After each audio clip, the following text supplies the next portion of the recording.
기도하겠습니다. 고마우신 주님, 감사합니다. 저희들에게 생명을 허락하시고 새날을 허락하여 주셔서 이 자리에 있게 해주셔서 감사합니다. 하나님의 말씀을 나누기를 원합니다. 성령 하나님께서 우리 모두 각자에게 필요한 주님의 음성과 말씀을 나눠주시고 뿌려주시옵소서. 그래서 주님만이 홀로 영광 받으시고 우리의 모든 초점의 삶의 이유와 전부가 주님이 되게 하여 주시옵소서. 예수님의 이름으로 기도하였습니다. 아멘. 제가 새벽 말씀을 설교를 해야 된다는 요청을 받고 어떤 말씀을 정할까 고민하다가 기도하는 가운데, 새벽 기도하는 가운데 오늘의 본문의 말씀을 정하게 되었습니다.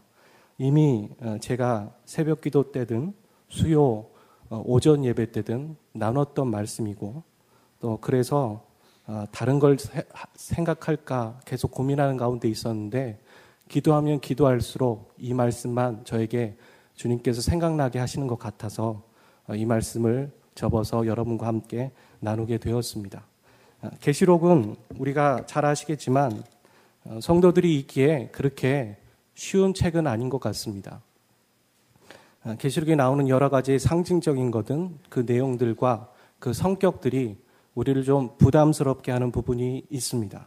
그래서 먼저는 말씀을 나누기 전에 계시록이 어떤 책인지 아주 간단하게 소개하겠습니다.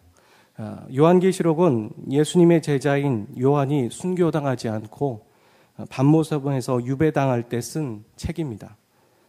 세 가지의 성격들이 보통 있다고 합니다. 이 책은. 첫 번째는 구약의 예언서입니다.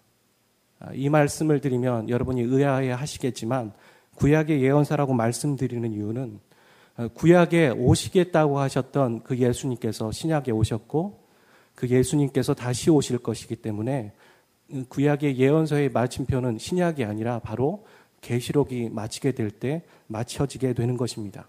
그래서 이것은 예언서와 같습니다. 두 번째, 여러분 잘 아시겠지만 기독교 문학의 묵시문학입니다. 묵시문학은 유대인의 독특한 문학이었습니다. 그리고 그 묵시문학이 존재했던 시기도 한정되어 있습니다. 묵시문학의 특징은 상당히 많은데 그 중에 몇 가지를 소개해드리면 현세와 역사에 대해서 되게 염세적입니다. 하지만 계시록이 꼭 그런 법칙을 따르는 것도 아닙니다. 예외도 있습니다. 어느 것은 따르고 어느 것은 그렇지 않습니다. 하지만 숫자와 형상들은 상징적입니다. 여러분 잘 아시는 것처럼 14만 4천에 대한 그런 부분들은 상징적인 숫자이지 실제적인 성도의 숫자가 아니라는 것을 아실 것입니다. 이렇게 계시록의 많은 부분들은 암호화되어 있습니다. 마치 사랑하는 사람만 알고 듣고 해독할 수 있도록 암호화해서 교회들에게 전한 것입니다. 세 번째는 계시록은 서신서입니다. 계시록을 예언적인 글로만 읽으면 균형에 맞추어서 해석하지 못하게 됩니다. 계시록은 분명히 실존하는 7교회에 대해 쓰는 편지였습니다. 그리고 그것은 회람서신으로 읽어졌을 겁니다. 회람서신이라 하면 한 사람만 읽는 것이 아니라 그것을 두루두루 돌아가서 읽는 것입니다. 요한계시록이 입고 있는 옷은 묵시이지만 그 내용은 사실적인 서신입니다. 그래서 한쪽으로 치우치지 않고 조목조목 조금씩 묵상해 보시길 바랍니다. 간혹 어떤 분들은 저희들이 생명의 삶 말씀을 묵상하고 있는데 잠언과 전도서에서 멈추신 분들이 계세요. 계시록을 들어가실 수 없다고 생각하시는 분들이 계시지만 용기를 내고 담대하게 한번 해보시길 바랍니다. 계시록은 또한 누구를 향해서 종말을 말하고 있습니까?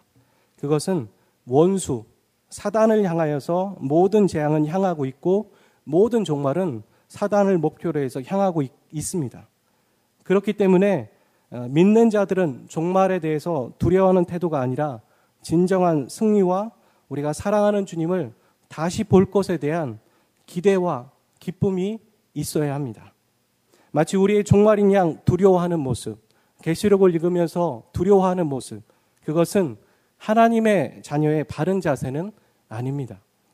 그래서 계시록의 종말은 그리스도인들에게 기대와 위로와 소망과 그리고 승리의 메시지를 주는 책이 바로 계시록입니다.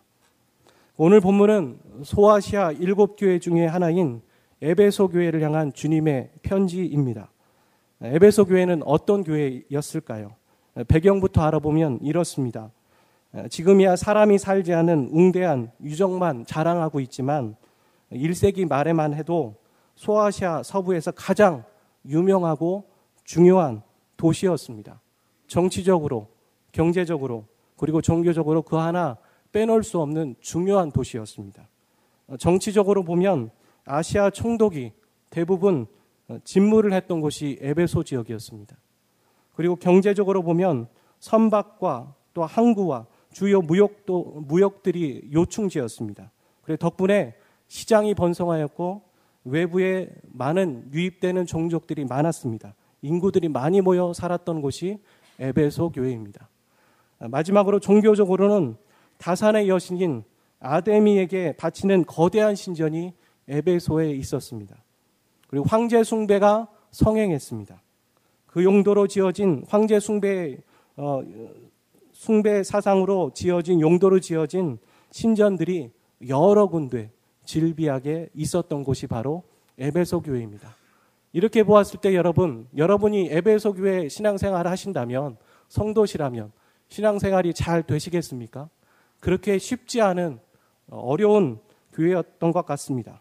그런데 이 에베소 교회는 누가 개척했냐면 바울이 브릭스길라와 아굴라와 함께 세운 교회입니다.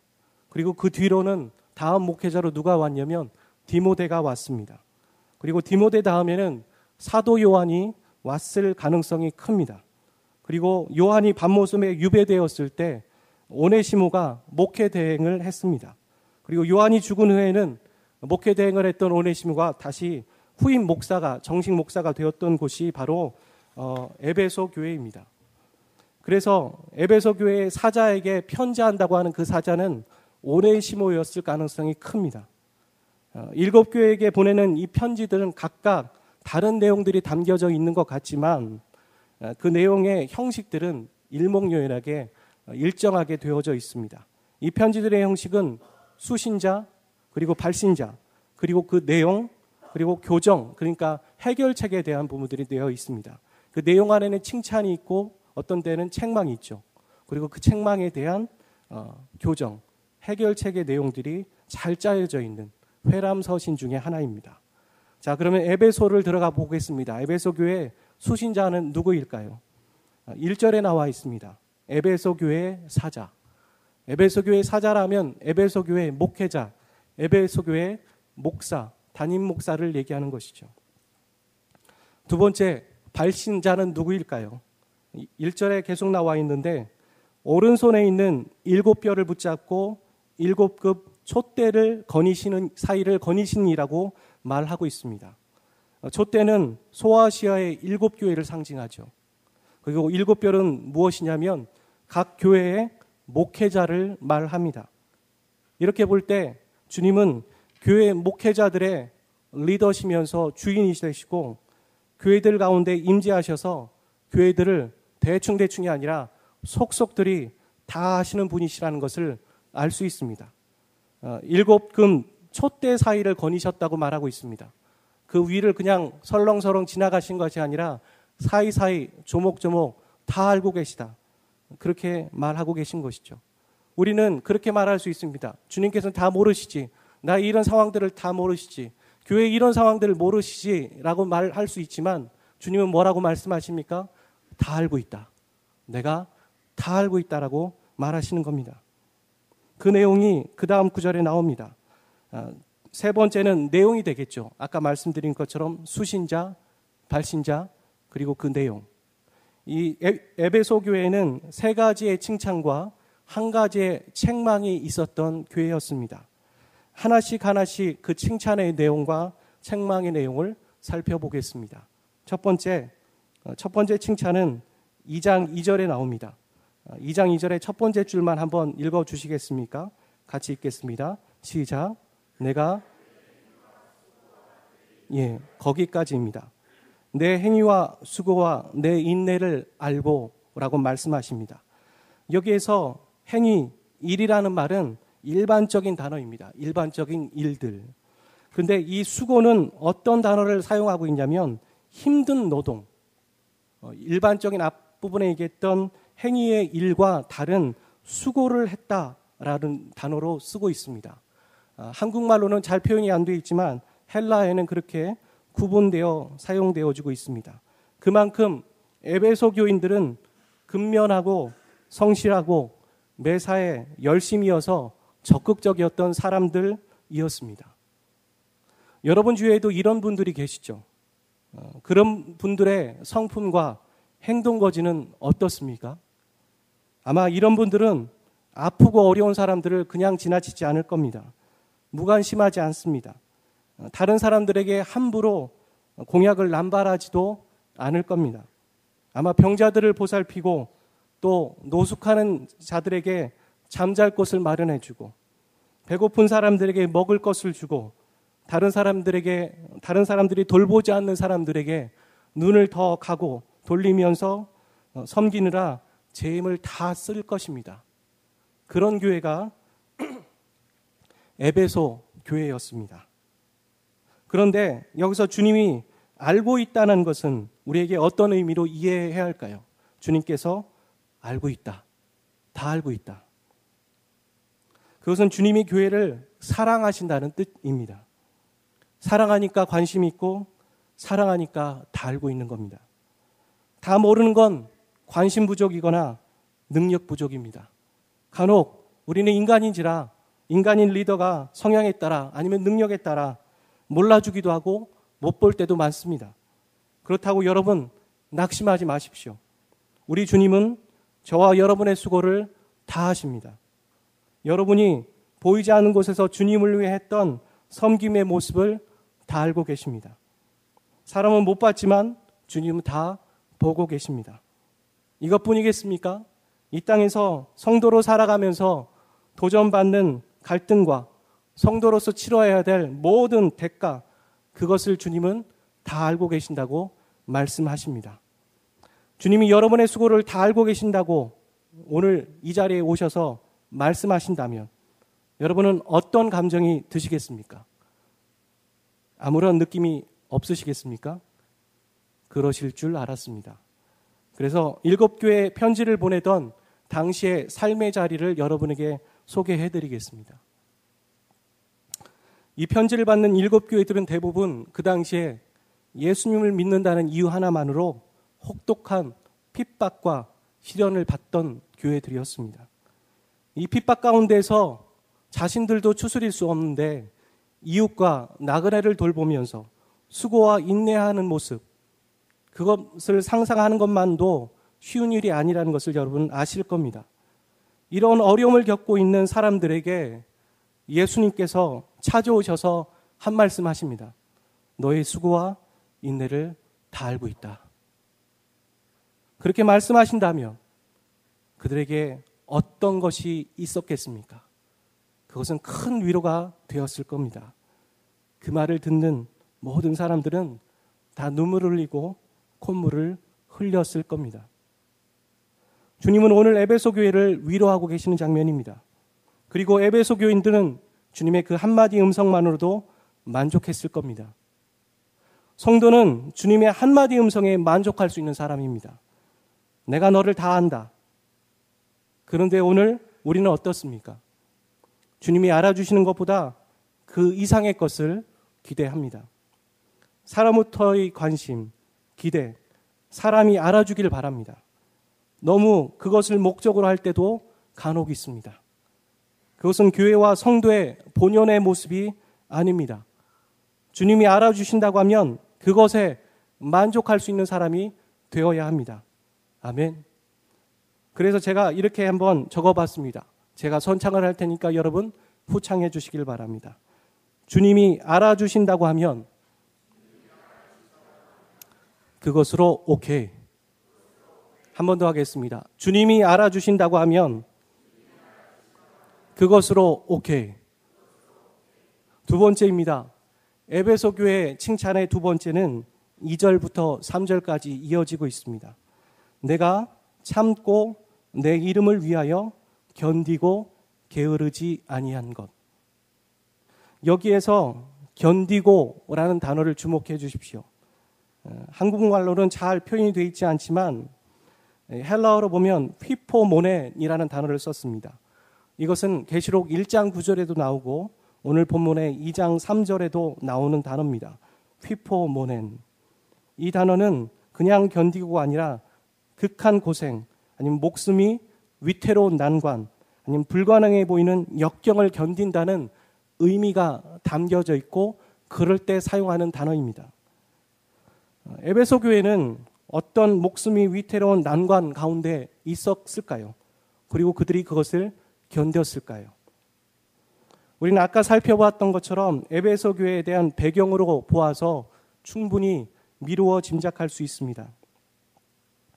아데미 여신이나 황제 숭배 사상에 무릎 꿇지 않기로 한 믿음의 결단, 그 앞에서 박해를 받았고 배척을 받으면서 이겨낸 것입니다. 이런 핍박은 우리는 경험하지 못했습니다. 그래서 와닿지는 않습니다. 인내와 참음은 그렇지만 쉽지 않은 과정이라는 것을 우리는 미루어 짐작할 수 있습니다.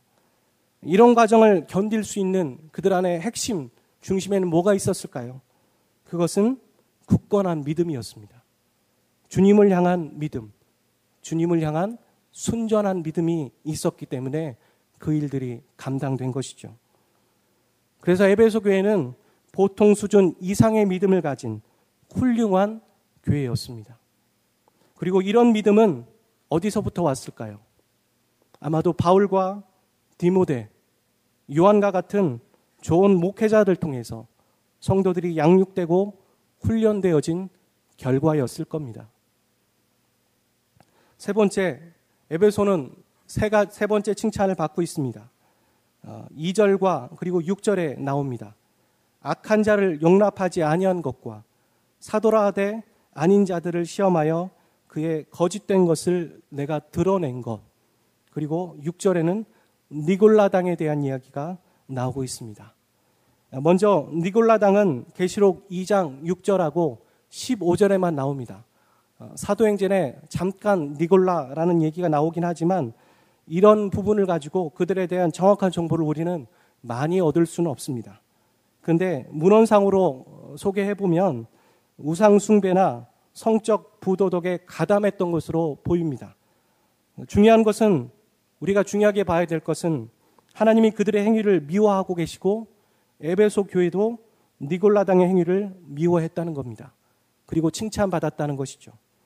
그리고 에베소 교회는 이렇게 미워하기만 한 것이 아닙니다. 더 나아가서 거짓되어 보이면 교회적으로 그리고 조직적으로 체계적으로 테스트해보고 점검해보고 필터링을 할 수 있는 교회였습니다. 이단에 대해서, 다른 사상에 대해서 매뉴얼이 있어서 그거에 대해서 거부할 수 있고 분별할 수 있는 교회가 에베소 교회였습니다. 위와 같이 세 가지의 칭찬을 통해 우리는 에베소 교회가 어떤 교회였는지 알 수 있습니다. 에베소 교회는 뛰어난 성경 프로그램이 있어서 거짓된 이단 사상과 가르침을 분별해낼 수 있는 신앙적인 경륜을 가진 교회였습니다.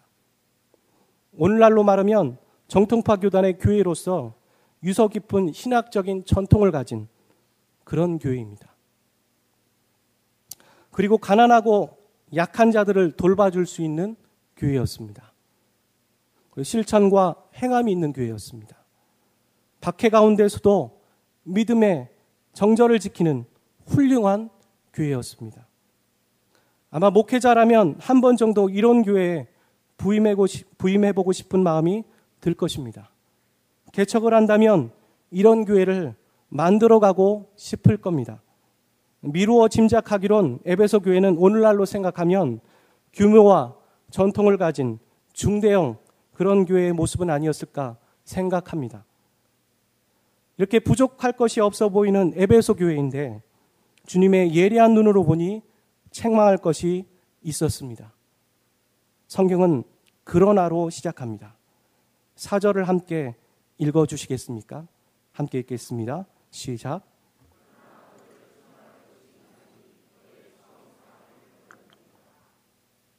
처음 사랑을 버렸느니라. 이 말은 배교하고 이단교회가 되었다는 말이 절대 아닙니다. 그렇다면 주님의 책망이 아니라 바로 심판이 있었겠지요. 또한 처음 사랑을 버렸다는 말은 갑자기 한순간에 내가 주님 사랑을 버리겠습니다 한 게 아니라는 겁니다. 그것은 시간을 두고 서서히 사랑이 식어갔음을 의미합니다. 그렇다면 여기서 말하는 사랑은 누구를 향한 사랑일까요? 당연히 주님을 향한 사랑이겠죠. 하지만 신약 성경에서 말하는 주님께서 율법을 정리해 주셨잖아요. 10계명을 2계명으로 정리해 주신 것처럼 주님을 사랑하는 것과 내 이웃을 사랑하는 것이 똑같다 말씀하신 것처럼 이것은 바로 주님을 향한 사랑과 이웃을 향한 사랑들이 식어갔다는 것을 의미합니다. 그렇다고 해서 에베소 교회가 하나님이나 이웃에 대한 사랑을 전혀 하지 않은 교회는 아닙니다. 그랬다면 아까 보았던 것처럼 2절과 3절에 칭찬은 없었겠죠. 그리고 처음 사랑이라고 표현하지 않고 사랑을 버렸다고 했을 겁니다. 그런데 버렸다는 것으로 보아서 처음 사랑으로 대체되는 무엇인가가 있었다는 겁니다. 무엇인가가. 성경은 그리고 문헌에서는 우리가 이 처음 사랑에 대체되는 그 사랑이 무엇인지 알 수는 없습니다. 하지만 에베소 교회는 모든 것이 다 있는데 가장 중요한 것만 없는 교회였음은 알 수 있습니다. 그들이 없는 것은 주님을 향한 사랑이었습니다. 그런데 그것이 교회의 가장 필요한 본질이라고 주님은 말씀하십니다. 주님을 사랑하는 것. 그래서 에베소 교회는 처음 행위를 갖지 않고 회개하지 않으면 촛대를 그 자리에서 옮길 거라고 주님께서 엄히 말씀하십니다. 촛대를 옮긴다는 말, 이 말은 무슨 뜻일까요? 이것 자체는 바로 치욕이요 불명예입니다. 주님의 입에서 너희는 사실상 교회가 아니야 라고 하는 말과 같기 때문입니다. 그런데 치욕에 대한 아픔과 고통만 있는 것이 아닙니다. 주님은 우리에게 그것을 위해 말씀하시는 게 아닙니다. 교회를 사랑하셔서 안타까움으로 말씀하시는 어조입니다. 우린 이것을 놓쳐서는 안 됩니다. 오해해서는 안 됩니다. 주님은 단 한 번도 교회를 사랑하지 않으신 적이 없습니다. 항상 교회를 사랑하셨고 오늘도 지켜보고 계십니다. 아멘. 방법은 있습니다. 방법도 주님이 갖고 계십니다. 문제를 무엇인지 말씀하신 분이, 지적하신 분이 방법도 갖고 계시고 그 방법을 대충대충이 아니라 아주 자세하게 우리에게 오늘 설명해 주고 계십니다. 네 번째 해결책입니다. 5절을 한번 읽어 주시겠습니까? 같이 읽겠습니다. 시작.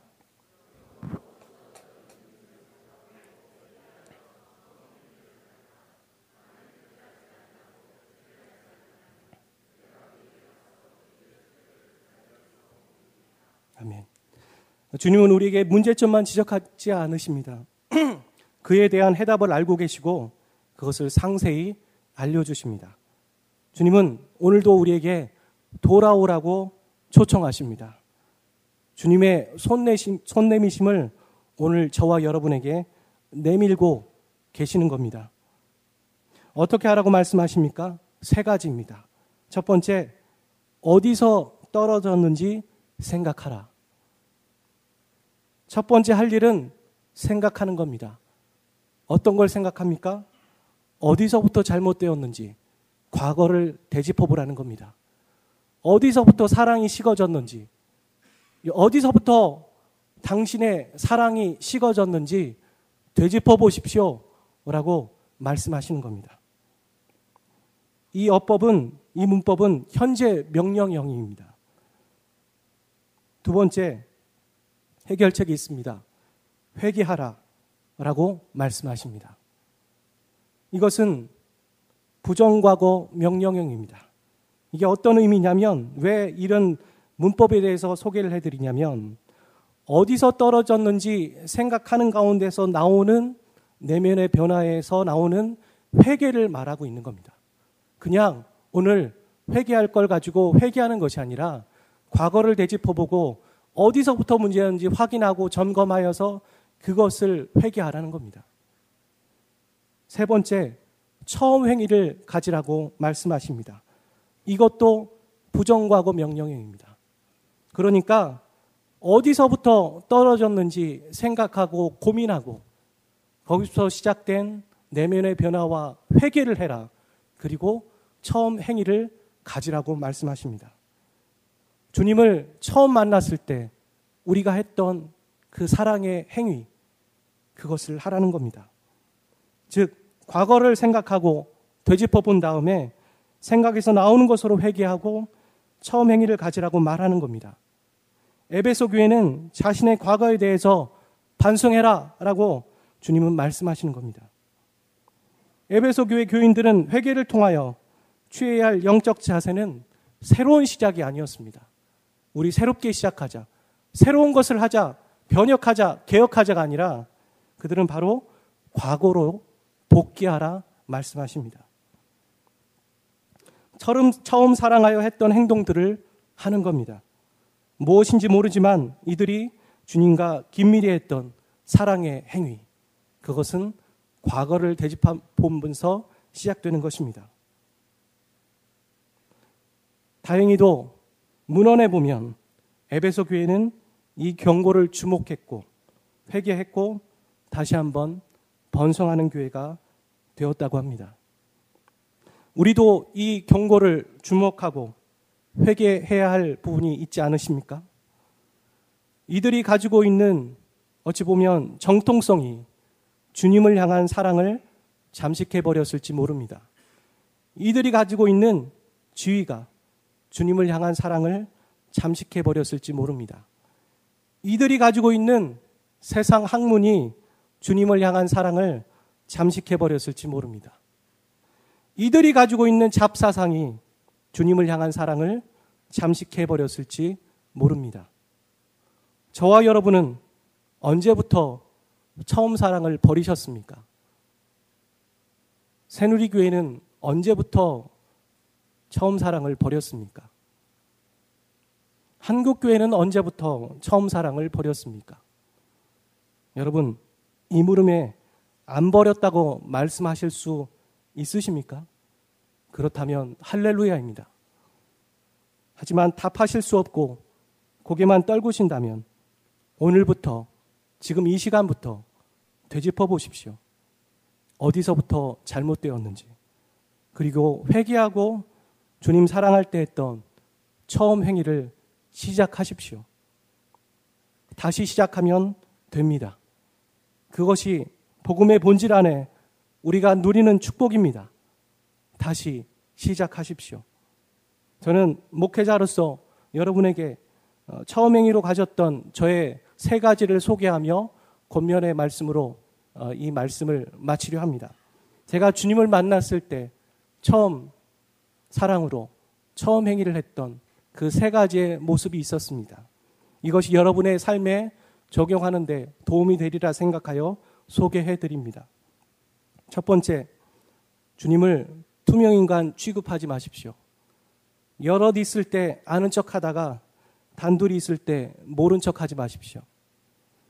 예배 드릴 때 개인의 구주로 모시는 척 하다가 혼자 있을 때 주님 없는 것처럼 살지 마십시오. 여럿 있을 때보다 혼자 있을 때가 여러분의 영성의 시작입니다. 아멘. 아멘. 아멘 하신 분에게 갑절의 영감 있기를 주님의 이름으로 축원드립니다. 아멘. 써먹으셔도 됩니다. 제가 개발한 겁니다. 둘째, 주님과의 일기를 쓰십시오. 영적인 노트를 만들어서 써내려가십시오. 제가 신앙생활을 시작하고 따끈따끈했을 때 주님께서 저를 인격적으로 대우해 주신다는 걸 느꼈고 알았습니다. 그랬을 때 제가 마음에 그런 마음이 소원이 있었어요. 주님이 나를 인격적으로 대우하시는데 나는 주님을 인격적으로 대우해 드리는 방법이 무엇일까? 그러고 싶다. 그래서 주님의 말씀을 묵상한 것들, 그리고 기도하다가 받은 주님의 음성들, 기도응답들, 그런 것들을 노트에 적어서 적어 내려가기 시작했습니다. 저는 주님을 인격적으로 대화해야 되는 방법을 찾았고 그렇게 했습니다. 그랬을 때 제 안에 주님께서 기뻐하시는 것 같다는 생각이 들었습니다. 그래서 제가 오늘 이 시간에 여기에 제 노트를 가져와서 소개해 드립니다. 2002년부터 써 내려갔던 노트들입니다. 주님께서 저에게 말씀하셨다고 생각하는 건 파란 글씨로 쓰고, 또 묵상한 것들은 검은 글씨로 쓰고, 특별한 음성들은 빨간색으로 쓰고, 그렇게 써 내려갔습니다.